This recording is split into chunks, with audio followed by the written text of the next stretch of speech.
করি, সব নিজের মধ্যে লুকায় রাখি, তোমাদের কখনো কিছু বলি না, আমি কখনো না। কিন্তু আজকে আমি সব বলবো তোমাদের সাথে, এখন থেকে যা যা হবে সব তোমাদের সাথে বলবো। আমি বলছি না সেটা যে 2 বছরে যা যা হয়েছে সব যদি আমি তোমাদেরকে বলতাম তাহলে এত কাহিনী হইতো না, এত মিথ্যা অপবাদ দিতে পারতো না।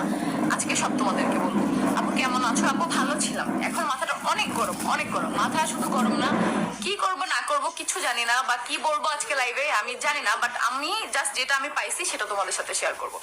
যে ডিভোর্স হয়ে গেছে তাদের মধ্যে, ঠিক আছে, আয়াসের মার মধ্যে আয়াসের বাপের মধ্যে ডিভোর্স হয়ে গেছে, তারপরে তাদের এত ভালোবাসা, তাদের এত ভালোবাসা। তোমরা জানো তোমাদের ভাইয়ার ফোন আমি সবসময় চেক করি, কারণ সে দীপারে ঠকায় আমারে বিয়ে করছে, ঠিক আছে, আমি জানতাম না, আমাকেও ঠকাইছে যে তার বউ আছে।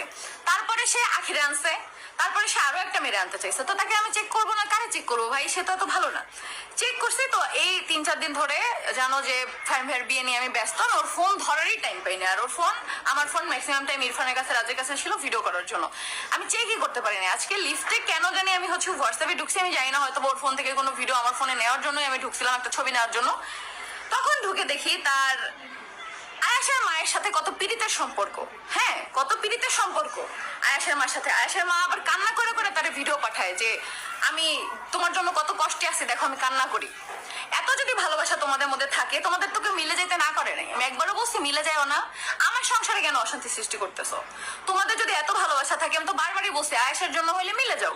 হ্যাঁ ডিভোর্স আগে মাথায় দিছে না, কি হয়েছে, ডোন্ট কেয়ার। তো দুইজনের যদি এতই ভালোবাসা থাকে, তাদের এতই কনভারসেশন, তাদের